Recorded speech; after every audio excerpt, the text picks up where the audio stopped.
इसका recording studio Ekangar Sarai DJ Kundan राज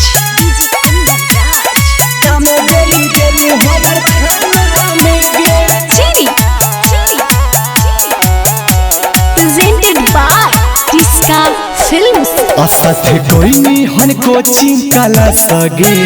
अब तू हो गे नी बड़ी बदमा सगे अब तू हो गे नी हागे असत कोई नी हन कोचिंग काला सगे अब तू हो गे नी बड़ी बदमा सगे तोड़ी देनी हमर दिल सगरो नाम गेलौ खिल तोड़ी देनी हमर दिल सगरो नाम गेलौ खिल पूरा जान हको जिला जहाना में गे कवन कमी रहे पगली दीवाना में गे जे नाम दे देनी हमर थाना में गे कवन कमी रहे पगली दीवाना में गे जे नाम दे देनी हमर थाना में गे नाम दे देनी हमर थाना में गे डीजे कुंदन राज चीनी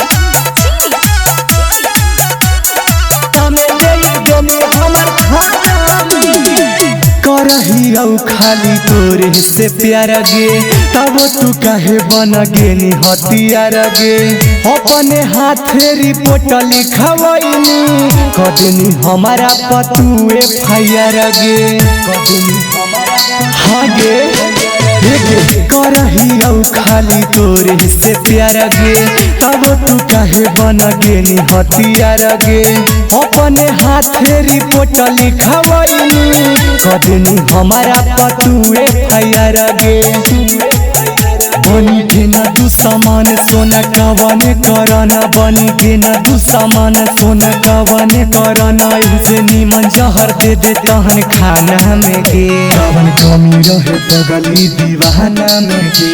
जे नाम दे देनी हमर थाना में गे कवन कमी रहे पगली दीवाना में गे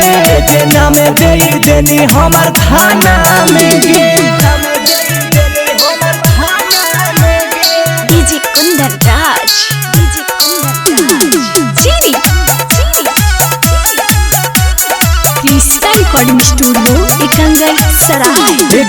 लगा हो पेपर में छप जीतौ नाम गे झूठो के हमारा कदनी बदनाम गे तोहरो तो मनमा है हल बगली तब कहे ऐसा न कदेनी काम गे तब कहे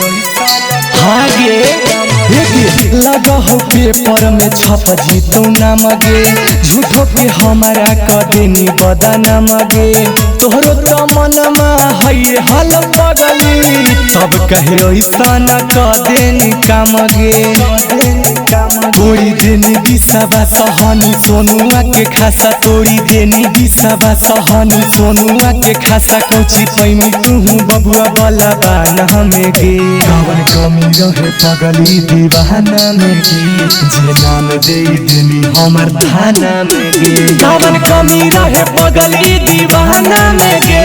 जे नाम दे देनी हमर थाना में गे इसका रिकॉर्डिंग स्टूडियो एकंगर सराय।